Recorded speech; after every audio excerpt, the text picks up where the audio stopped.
Yeah, welcome back to another episode of the Format Podcast.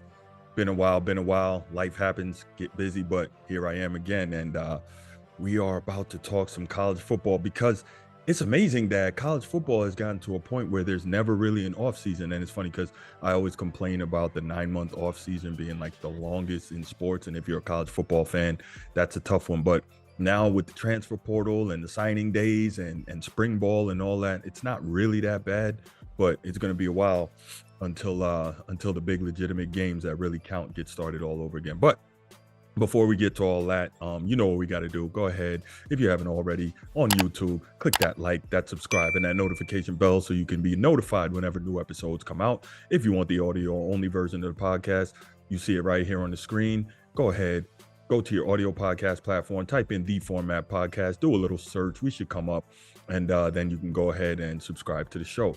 Please give us that 5-star review. Leave a comment here on YouTube or on your audio podcast platform. All that stuff helps us find more sports fans, helps more sports fans find us. So definitely love the interaction. All right, so let's get right to it. Yes, as you see, Tommy Rees, former Notre Dame Fighting Irish quarterback, former Notre Dame Fighting Irish quarterbacks coach, and then offensive coordinator, is now the offensive coordinator at the University of Alabama. Nick Saban basically came and got him. Apparently, they had a Zoom meeting last Wednesday, and then Thursday, they sent the plane up, and Tommy Rees and his fiance went down to take a look around in Tuscaloosa. And Friday, he alerted the team and obviously everyone else at Notre Dame that he would be taking the job. Now, if you watch this channel and you know me, if you know me personally, then you know this really well. But if you watch this channel, you also know, you can see behind me over my left shoulder there, I am a diehard Notre Dame football fan. Now, I have no connection to the university, but just a fan, been watching every game. You know, they have the NBC deal for a long time now. I think I probably missed maybe 10 televised games since 1992. But anyway, big, long-time Notre Dame football fan. And so as a member of the quote-unquote Notre Dame football community, I think it's very interesting to take on Tommy Rees. Now, a lot of people in that community, they're kind of split right down the middle when it comes to Tommy Rees and how they feel about him. Obviously, the Notre Dame offense has sputtered as of late. It was not great this past season. Still managed to win 9 games, went 9-4, had some pretty big explosions and at times really showed some promise. But a lot of people were complaining because I think the offense was like 33rd in the country or 37th, something like that. So not particularly explosive. Tommy Rees runs a pro style, and a lot of Notre Dame fans and people were saying that Tommy's got to go. The offense is too blah, it's too vanilla. And then the other half was kind of saying, well, Tommy's just working with what he's got. Didn't have an elite receiving core, and those that he did, he dealt with some injuries. Obviously, Notre Dame loves to call itself O-line U. Some people call it O-line U for the amount of offensive linemen they are consistently sending to the NFL. That's probably where their bread is buttered. The offensive line, being able to push people around, developing that physicality. And in fairness, Brian Kelly, former head coach, that was kind of his mission after going undefeated up until the national championship game in the 2012 season, where they ran into who? Alabama, right? The standard bearer for college football at this time. Although some people might argue Georgia after just winning back-to-back championships. But what is it, 6 championships in the last 15 years for Alabama? I'd still call that the standard bearer. But that's a show for another time. The point I'm trying to make is Notre Dame, I think, got beat in that game 42-14. And basically it looked like men against boys. You know, the level of physicality, the level of athleticism, level of dominance in the trenches that Alabama exhibited. And so Brian Kelly made it his mission to that point to retool Notre Dame, make them a much more physical team up front, really move people in the offensive and defensive lines as well, and run the football with effectiveness. Now, he has been able to do that. He was able to do that. Marcus Freeman stepped in and kind of kept that going, as most defensive coaches do. But Notre Dame is very proud of their offensive line tradition and running the football. But anyway, back to Tommy Rees, a lot of people were thinking that the offense was just too blah, too vanilla. But the real issue is that there was a lack of weapons on the perimeter. And that's something that Brian Kelly, again, his name comes up, now the coach of LSU, who was not known for being an electric recruiter.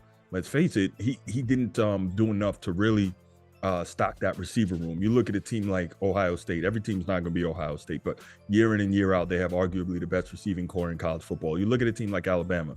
Year in and year out, they're right up there for best receiving cores in college football. So without the weapons, you can only play a certain way. Now, again, Notre Dame able to run the football with effectiveness most of their games. They were also had the benefit of having All-American and basically all-world tight end who's going to be a first-round draft pick, barring anything crazy, Michael Mayer. And so, most of the time, the offense was pretty predictable. Try to pound the ball, and when in doubt, go to Michael Mayer through the air. Now, Marcus Freeman and Tommy Rees, to his credit, have done a really good job in this recruiting class in terms of bringing in some more weaponry on the perimeter and really kind of changing that narrative. But at the same time, here we go. Alabama former offensive coach Bill O'Brien leaves the program and goes back to the NFL to be the OC with the New England Patriots, reunite with Bill Belichick. Yeah, I can see how that could happen. So what did that leave? That left Alabama with a search for offensive coordinator, and they did some looking. They reached out to Washington offensive coordinator. I think his name is Ryan Grubb. And if you looked at Washington, and a lot of us didn't because of the time zone they're in and being the Pac-12, that team, I think, won 10 games this past year, 10 or 11 games. It was a really good team. Dynamic passing offense. Washington's always been able to run the football. Quietly, that's been a very good team for a lot of years. But with Michael Penix Jr., outstanding quarterback prospect. He's actually coming back to school, and he's going to be one of the elite quarterbacks in what's arguably going to be the best quarterback conference in the country next year, the Pac-12. But again, a different show for a different day. But the point is that offense was explosive, and that offense moved the ball and scored a lot of points. And so Alabama reached out to him, and he allegedly rebuffed them, which is interesting. I'm wondering if it's a money thing. I'm wondering if he just, didn't want to work with Saban, if he just loves where he's at. Didn't know. I mean, I can't imagine that Alabama and Nick Saban don't have pretty much whatever they want to pay for an assistant on that staff. But regardless, he rebuffed them. Then they looked at former Penn State offensive coordinator and former Michigan State head coach Joe Moorhead, and they reached out to him, and he's currently the head coach at Akron, but he was not interested in leaving Akron to be the OC in Alabama. So that was interesting as well. And then we come to Tommy Rees, and as I mentioned earlier, Zoom meeting Wednesday. They sent the plane up. Him and his fiance go check out Tuscaloosa Thursday, and Friday he tells the team and the school that he's going to take the job. So, all right, if you watch this channel, and hopefully you do, if you're on this show, then you watch this channel at least to some extent, you know that I'm not an SEC guy. I am not a Bama guy. Part of the reason I am not a Bama guy is because the last time Notre Dame played for a national championship, Alabama monkey stomped them into the ground. So be it. I got to admit that. There's that. 42-14 in the 2012-2013 national championship game. So be it. But no, Alabama is clearly the standard bearer among college football programs. Again, some people might argue Georgia, and there's, I suppose, a legit argument for that. But Alabama's long-term dominance is too much to ignore. Anyway, so we look at that, and so Tommy Rees, again, he was a Fighting Irish quarterback.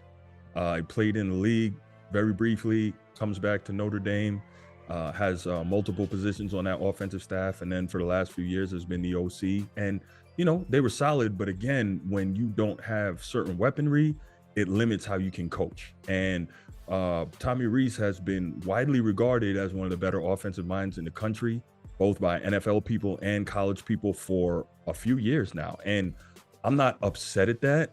As a Notre Dame fan, you didn't always see that, but again, it has to do with the personnel. And I am fully aware, or it's my belief that once Tommy Rees gets down to Tuscaloosa and he gets let loose with the type of weaponry they're going to have there, they're going to have elite quarterback play. We know that.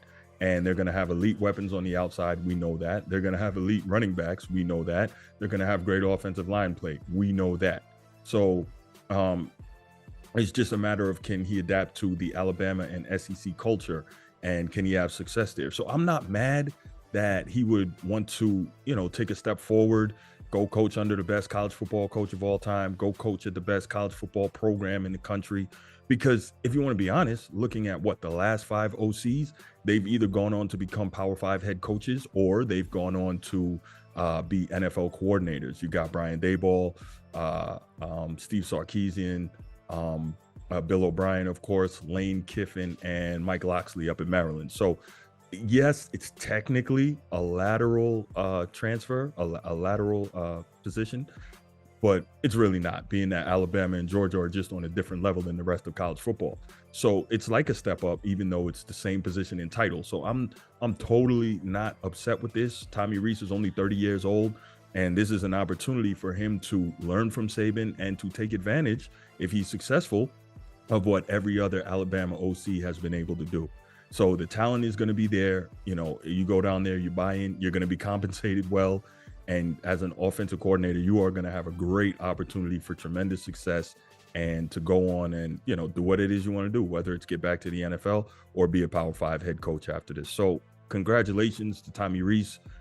This is a great opportunity for him. I was excited to see with the recruiting class that he and Marcus Freeman had brought in this year, what he was going to be able to do at Notre Dame. But you know, if you're a young guy like that, 30 years old, you have the opportunity to go coach with Saban at Bama, you can't turn that down, plain and simple. So not upset at him at all, but I am curious now. There's a couple of things. Number one, what does Notre Dame do for its vacant offensive coordinator position? And some of the things I thought were interesting, I'm hearing some different names from the college, but I'm curious, why aren't some names from the pros being mentioned? You know, maybe some of those guys kind of reboot, go to Notre Dame, do that. And if you can lead Notre Dame back to, or help to lead Notre Dame back to the promised land, it's a big name as well. You know, it may not be Alabama in terms of the success, but in terms of the history and the college football branding, Alabama, Michigan, Texas, Notre Dame, those are probably your top 4. USC, those are probably your top 5. Those are all right there, you know? And so if you can help bring them back to the promised land, maybe win a championship or be very competitive in a college football playoff games instead of getting blown out, well, then you got a legitimate chance, you know, get right back to the NFL and be an OC again, or maybe even a head coach, depending on the team, right? So, I mean, you look at a Byron Leftwich, he doesn't have a job right now. You look at a Pep Hamilton, who was OC under Lovie Smith in Houston. That would be an outstanding get for Marcus Freeman, because, you know, that's going to help on the recruiting trail with the offensive guys, whether it's quarterbacks or receivers. He's going to be able to talk to them and tell them, hey, I know what it takes to succeed on the next level. I mean, if you look, somehow this has been neglected to be mentioned. Andrew Luck had his best season as a pro with Pep Hamilton right behind him, right, as his OC/quarterbacks coach. So, I mean, that's a name that should be out there. Byron Leftwich is a name that should be out there.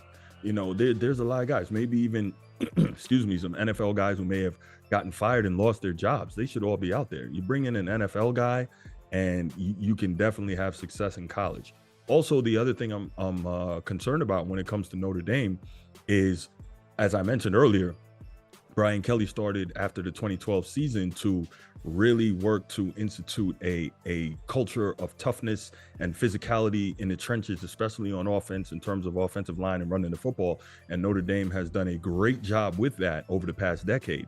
And while you want Notre Dame to be more explosive on offense, you don't want them to be a team that is going to, in terms of trying to be more explosive, turn to a finesse team and get away from their physical nature, right, that they've worked so hard to build. If you can combine that, and maybe you look like the Alabama 6 or 7 years ago, or the Georgia of a couple of years ago, you have a legitimate chance to be successful, right? You can always pound the football, and then by being dominant up front, now it opens up the pass game and the RPO and in the play action and all that stuff, right? And you combine that with, you know, the recruiting that Marcus Freeman is able to do in terms of bringing in some high name guys and athletic guys on the perimeter. Well, now you're cooking with gas, but that's a long way down the road. Maybe it's not a long way down the road. I guess it depends on who they bring in as OC this year, but it's definitely going to be interesting. Oh, and finally, very curious to see how this deals with this recruiting class, right? We know that recruiting is all about relationships, and you know, Tommy Rees clearly had to build relationships on the offensive side of football with a lot of his offensive recruits. What happens now? Is he going to take some of them with him? Are some of them going to back out now and hit the portal? Or, you know, or just reopen their recruitment and say, hey, I recruited to a program because of this guy. I wanted to come play for this guy. I like the scheme, blah, blah, blah. He's not there anymore. It's going to be very interesting to see what happens. So at the end of the day, let me just say this. Congratulations, Tommy Rees. I mean that wholeheartedly. I do wish you the best. And I think you are in an absolute great position at a great program to learn under the master and to have success. So you go down there, you buy into the culture, you do what you got to do. You will be a Power 5 head coach or an NFL offensive coordinator. That's all there is to it. And at 30 years old, that is the position that all these guys want to be in. So congrats, Tommy Rees. Best of luck to you, except, of course, whenever it is that Alabama plays Notre Dame, if you're still there. All right. So that's all I got to say. I'm going to ask in the comments, you tell me what you think. Do you think this is a great move? Do you think this is just a lateral move? Do you think Tommy Rees can be successful? How do you think this affects recruiting? Who do you think Notre Dame replaces Tommy Rees's offensive coordinator position with? All right. So go ahead, leave that in the comments section, whether it's on the audio podcast platform or on right here on YouTube. And I'm out. Peace.